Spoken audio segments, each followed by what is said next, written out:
विगत 20 वर्षों से मैं कबीर पंथ से जुड़ा हुआ हूँ और हमारे कबीर पंथ का जो प्रचार प्रसार है या वाणी का जो उच्चारण है हमारे परिवार में, हमारे समाज में, ये करीब जो है 3 पीढ़ी से चला आ रहा है। मेरे दादाजी चुन्नीलाल जी थे, वो जुलाहे का काम करते थे, कपड़ा बुनने का, और सर पर गठरी रख करके गांव-गांव जाते थे और 1 रुपये में पूरा एक चद्दर बेच करके आते थे, तो हमारे परिवार का गुजारा चलता था। कमल जी साहब के जो फादर हैं नाथूदास जी साहब, वो मेरे पिताजी घासी जी के साथ में, मतलब मेरे पिताजी उनके साथ रहते थे, और मैं करीब 20 वर्षों से भी अधिक समय से डॉक्टर कमल जी साहब के साथ रहता हूं, और उन्हीं के साथ में मैं कबीर साहब की निर्वाण स्थली कबीर स्मारक संस्थान मगर जिला संत कबीर नगर उत्तर प्रदेश में कई बार जाने का अवसर मिला है, और कबीर चौरा काशी मठ उत्तर प्रदेश में भी, बनारस में भी मुझे कई बार साहेब जी के साथ में जाने का अवसर मिला है। तो वहीं से मगर से वहाँ के जो आचार्य हैं पीठाधीश्वर परम श्रद्धेय पूजनीय गुरुदेव श्रद्धेय श्री 1008 विचारदास जी साहेब वहाँ से मंदसौर पधारे हैं। लोगों के जीवन में जो एक सामाजिक और पारिवारिक बदलाव है वो आना चाहिए, और यदि ये बदलाव आ जाएगा तो कबीर साहब की जो प्रासंगिक वाणी है उस वाणी के प्रचार प्रसार से क्या होगा कि हमारी जो जनरेशन आ रही है, भी युवा पीढ़ी आ रही है, या मीडियम क्लास के लोग हैं या लोअर क्लास के लोग हैं, वो कबीर पंथ से जुड़ेंगे तो उनका जीवन जो है वो शुद्ध और सात्विक होगा। और वहाँ जो एक कबीर स्मारक संस्थान को साहब जी एक विश्व स्तरीय पर्यटन स्थल बनाना चाहते हैं, वहां पे भी शासन का सहयोग अच्छा मिल रहा है, तो ये सारी बात आप बताएंगे। और जो साहब जी विचार जी साहब यहाँ पर पधारे हैं मंदसौर में, और उनके साथ में संत श्री अरविंद दास जी शास्त्री साहब जी भी पधारे हैं, और साहब जी के साथ में 4 संत आए हैं। और मैं मंदसौर नगर के सभी कबीरपंथी भाइयों से और धर्म और अध्यात्म से जुड़े हुए आम जनता की ओर से मैं साहब जी का हार्दिक अभिनंदन और स्वागत करता हूं। अभी पृथ्वीराज जी परमार ने आपको विचारदास जी के बारे में विस्तार से बताया, कबीर पंथ के बारे में विस्तार से बताया, और अब हम उन्हीं शख्सियत से जो आज मंदसौर की पावन धरा पर आए हुए हैं, और आप कबीर पंथ के एक बड़े विचारक और प्रवर्तक हैं। साहेब, हमारी मंदसौर धरा पर आपका बहुत बहुत स्वागत सबसे पहले हम करते हैं आपका, और आपसे हम जानना चाहेंगे कबीरदास जी के बारे में। भक्ति आंदोलन के एक बड़े प्रणेता रहे हैं, उस युग के रहे हैं वो। आज उनकी कितनी प्रासंगिकता आप मानते हैं? हालांकि मेरा प्रश्न थोड़ा गलत हो सकता है, प्रासंगिकता उनकी हमेशा रहेगी, मगर आप तो चूंकि घूमते हैं, लोगों से संपर्क करते हैं, विचार विमर्श करते हैं, तो कितनी प्रासंगिकता आज मानते हैं? मध्यकाल में जब भारत की सांस्कृतिक और राजनीतिक और जो उसकी सामाजिक स्थिति थी बहुत उथल पुथल की थी, यहाँ के शासन व्यवस्था मुस्लिम शासन काल था, और 2 संस्कृतियों में संघर्ष था, हिंदू मुसलमान ईसाई आपस में लड़ने की स्थिति थी। उस समय कबीर साहब जैसे महापुरुष गुरु रविदास जी, धन्ना सेन, पीपा, पद्मावती, बहुत से एक ज्योतिर्मय संतों का एक साथ दादू दरिया नानक आगमन हुआ, और उन्होंने भक्ति आंदोलन का शुरुआत किया, जिसके कि कबीर साहब को संत मत का प्रवर्तक हिंदी साहित्य में माना जाता है। कबीर साहब 1456-1399 ईस्वी में वाराणसी काशी में पैदा हुए, और वहीं से अपना कार्य शुरू किया, और देश विदेश से हों फिरा, गांव-गांव की खोर उन्होंने देश विदेश में घूमकर जीवों को 2 स्थितियों से उन्होंने उबारने का प्रयास किया। एक तो हर मनुष्य का, इस संसार के लोगों का लोक जीवन है, उस लोक जीवन में अपने व्यक्तिगत जीवन में वो परंपराओं, मान्यताओं, तरह तरह की जो शास्त्र और लोक में प्रचलित उसकी मान्यताएं हैं, उसमें उलझा हुआ था या उलझा हुआ होता है। तो उस परंपराओं में एक बंधा हुआ होता है विचारों में, दूसरी उसकी स्थिति उसके चित्त की, कि वो कुछ खान पान रहन सहन की सात्विकता असात्विकता से गुजरता है। ये लोक जीवन में उसकी तीसरी स्थिति जो जीवन की है कि वो इस लोक के साथ परलोक, उसका जो मनुष्य का अपना स्वरूप है, तो तो कबीर साहब सभी संतों ने ये सभी मनुष्यों के लिए दोनों की बात की। इसलिए कबीर साहब को पहले समाज सुधारक बोला जाता है कि बहुत बड़े समाज सुधारक थे। उन्होंने जो समाज में व्याप्त कुरीतियाँ थीं, मान्यताएं थीं, तरह तरह के आडंबर थे और लोग उसमें उलझे हुए थे, वास्तविक सत्य से परिचित नहीं थे और सत्य की खोज गलत दिशा में चल रही थी, तो संतों ने उसे सही दिशा देने का प्रयास किया। और फिर कबीर के रास्ते पर चलने वाले तमाम लोगों की एक श्रृंखला तैयार हुई, जिसको कि कबीर अनुयायी या कबीर पंथी खंडरे। कबीर साहब ने कोई पंथ नहीं चलाया, अन्यथा किसी पंथ के पक्ष में है ऐसा कोई पंथ। उन्होंने मनुष्य को मनुष्य बनने के लिए प्रेरित किया कि मनुष्य अपनी मनुष्यता को पहचाने, उसके अंदर दया, क्षमा, धैर्य, सत्य, विचार, करुणा उसके गुण हैं, उसको बढ़ावा दे, न कि काम, क्रोध, लोभ, मोह, अहंकार, ईर्ष्या, तृष्णा आदि वृत्तियों से वो अपने जीवन को गलत दिशा में समय बर्बाद करे। तो सत्य की रास्ता, प्रेम का रास्ता, कर्म का रास्ता उन्होंने सबको कहा। कर वहिया बला अपनी छाड़ बिरानी आस, जाके आंगन नदी बहे सो कस मरे प्यास। तुम मंदिर में, मस्जिद में, कहीं भी जाकर, गुरुद्वारे में, और परमात्मा हमें दे देना।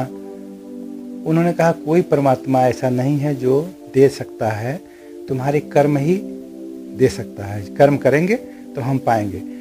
कबीर साहब वो परमात्मा तो तुम्हारे पास आस, तुम्हारे अंदर बाहर कहाँ खोजते हो, मुझको कहाँ ढूंढे बंदे, मैं तो तेरे पास में। ना मैं मंदिर, ना मैं मस्जिद, ना देवल कैलाश में, ना मैं कौनो क्रिया कर्म में, ना व्रत उपवास में, खोजी हो तो तुरते मिली हैं पल भर के तलाश में। कहें कबीर सुनो भाई साधो, हों सांसों की श्वास में।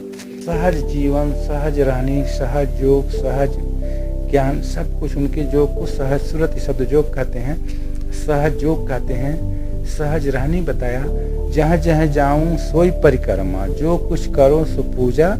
गृह बन खंड एक कर जानो, भाव मिटाओ दूजा। बाहर व्यस्त व्यस्त रहो तो तुम्हें टेंशन होगा, नींद नहीं आएगी, ये संपत्तियाँ कितनी भी हो जाए, लेकिन अगर हम सात्विकता रखेंगे तो उन्होंने सात्विकता पर बहुत जोर दिया कि संपत्ति होगी लेकिन नींद नहीं होगी, टेंशन होगा। और अगर हम सात्विकता से प्राप्त करके झोपड़ी या सूखी रोटी ही प्राप्त करते होंगे तो भी हमें शांति होगी, टेंशन नहीं होगा, नींद होगी, सुख होगा। तो दोनों में अंतर किया। हम अपना पराया से अलग एक मनुष्यता का, जो इसमें न हिंदू है, न मुसलमान है, न सिख है, न ईसाई है, बल्कि सभी भाई भाई हैं, ऐसा समाज उन्होंने बनाने को कहा था। और उन्होंने कहा था जाति हमारी आत्मा, प्राण हमारा नाम, अगम हमारी दृष्टि, गगन हमारा गाम। तुम यहाँ आए हो तो थोड़े समय के लिए आए हो, जाति हमारी आत्मा। उन्होंने कहा सभी आत्मावान एक जाति है, आत्मा वाले लोग सभी एक जाति हैं। आपने प्रासंगिक जानकारी दी हमें, इस मामले में विस्तार से आपने बताया। मैं आपसे जानना चाहूँगा हमारे सम्मानित दर्शकों के लिए कि जो कबीरदास जी ने उस समय जिन बातों को लेकर अपना जो विचार व्यक्त करे थे, जो उन्होंने वाणी दी थी, लगभग वही परिस्थितियां हम आज भी देखते हैं। राजनीतिक आज भी है, सामाजिक विभेद बढ़ते जा रहे हैं, धर्म परिवर्तन की घटनाएं हो रही हैं, सामाजिक विद्वेष बढ़ता जा रहा है, हिंदू मुस्लिम हो रहा है देश के अंदर। तो ऐसे में आप लोग किस ढंग से प्रयास कर रहे हैं कि जो वैमनस्यता है ये खत्म हो, देश की अखंडता एकजुट रहे, और खासकर जो कबीरदास जी की जो वाणी है, जो अमर वाणी है उनकी, वो आज लोगों के समझ में आए? हम इसकी जो सबसे ज़्यादा ज़रूरत है कि इस संदेशों को लोगों तक पहुंचाया जाए। अभी तक सबसे बड़ी कमी यही है कि उनके मानने वाले लोग, जीवन शैली में जीने वाले लोग तो भारी संख्या में पूरे देश और विदेशों में भी हैं, लेकिन जो प्रसारण करने की जो मीडिया के माध्यम से और दूसरे संसाधन चाहिए, और मठ हैं, सैकड़ों हजारों मठ हैं, बड़े बड़े आश्रम हैं। मगहर जैसे हम आए हैं, वहाँ कबीर संत कबीर की समाधि स्थली जो संत कबीर नगर उत्तर प्रदेश में है, वहाँ अब्दुल कलाम साहब, राष्ट्रपति साहब आए, प्रधानमंत्री जी 28 जून 18 को आए, उन्होंने अभी ये मुख्यमंत्री, कोई राज्यपाल, सभी आते रहते हैं। तो इसकी पारदर्शिता को कैसे बढ़ाया जाए, तो प्रधानमंत्री जी ने 53 करोड़ रुपए देकर वहाँ एकेडमी स्थापित हो रही है। अभी 26 करोड़ दिया, संग्रहालय, राष्ट्रीय संग्रहालय बन रहा है। फिर अभी 22 करोड़ दिया, 450 करोड़ की योजना पास किया है, वहाँ पर बन के गया है और काम चालू है। कबीर के दर्शन को बड़े स्तर पर मीडिया के माध्यम से, चैनलों के माध्यम से, साहित्य के माध्यम से, चित्रों, वाणियों, छोटी पत्रिकाओं के माध्यम से तत्काल लोगों तक पहुंचाया जाए, इस दिशा में काम नहीं हुआ था बिल्कुल। और अपने जीवन शैली में लोग छोटे छोटे खंडों में उनके प्रकाशन, किताबें प्रकाशित होती हैं। पीएचडी विश्वविद्यालयों में छात्र पीएचडी करते हैं, शोध करते हैं। विश्वविद्यालय, बाहर के विश्वविद्यालयों में भी कबीर पढ़ाए जा रहे हैं। ऑस्ट्रिया में, दूसरे विश्वविद्यालय, अमेरिका में, हॉलैंड में, मैक्सिको में विश्वविद्यालयों में कबीर पीठ स्थापित है। सभी जगह चल रही है, सेमिनारें हो रही हैं। तो विश्वविद्यालयों में कबीर पर विचार गोष्ठियाँ और क्लास चलाए जा रहे हैं। ये तो उनकी प्रासंगिकता को समझते हुए सभी बौद्धिक स्तर पर काम शुरू हो गया है। लेकिन उनके अलग अलग केंद्रों को विकसित करके और वहाँ से उनकी वाणियों को ज़्यादा से ज़्यादा प्रसारित किया जाए, लोगों तक पहुँचाया जाए संदेश, जिससे जो ये वैमनस्यता है, भाईचारा बढ़े, जो भेदभाव है, जात पात है और बहुत तरह के जीवन के वैचारिक भूमि पर अज्ञानता है, केवल वो वैचारिक भूमि पर उन चीज़ों को समझ लिया जाए जो संतों ने दिया है, हमारे परंपराओं ने, हमारे दर्शन ने, हमारे भारतीय दर्शन ने दिया है। उससे तो तमाम समस्याएं तो मनुष्य में अपने आप सुलझ जाएं। साहिब जी, बस एक आपसे आखिरी प्रश्न पूछना चाहूँगा मैं कि कबीर वाणी एक परिपक्व व्यक्ति को तो अच्छी तरह समझ में आती है, मगर जो युवा वय के लोग हैं, जो युवक लोग हैं, वो थोड़ा कम समझना चाहते हैं या समझकर भी ना समझ बनना चाहते हैं। तो आपके कुछ ऐसे प्रयास हैं कि युवाओं को इस ओर आकर्षित किया जाए कि कबीर की वाणी को समझे। कोई यदि कबीर की वाणी लोगों ने, युवाओं ने समझ ली तो फिर देश के अंदर जो बढ़ रही तनाव, ये चीजें, ये अपने आप खत्म होती चली जाएंगी। हाँ जी, तो इसके लिए जो अभी सरकारों ने भी, भारत सरकार ने भी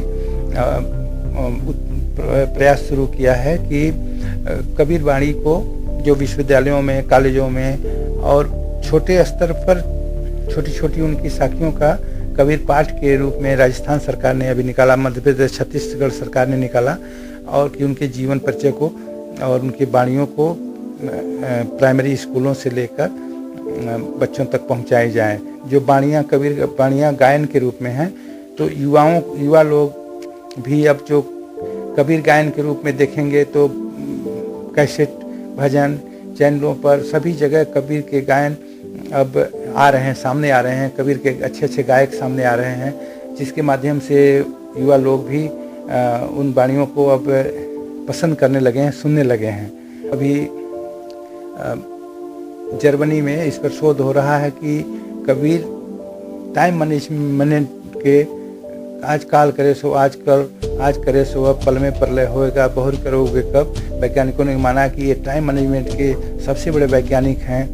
जब ये अध्ययन सामने आ रहे हैं तो इसके माध्यम से युवाओं को, दूसरे लोगों को प्रेरणा मिलने शुरू हो गई है। अगर प्रयास होता रहे, पुरजोर प्रयास होता रहे, तो युवाओं को कबीर जी को समझने में बहुत आसानी होगी। आपका मैं बहुत बहुत धन्यवाद अदा करता हूँ। आप थे मगर पीठ के पीठाधीश्वर विचारदास जी, जो इस वक्त हमें कबीर वाणी के बारे में, कबीरदास जी के जीवन के बारे में, कबीर के जो कालजयी कबीर हैं उनके बारे में हमें विस्तार से बता रहे थे। उनकी आज कितनी प्रासंगिकता था उसके बारे में हमें बता रहे थे। बहुत बहुत धन्यवाद अदा करता हूँ कि आपने हमारे कार्यक्रम को, हमारे चैनल को समझ लिया। गोविंद जी ओ बताए कबीर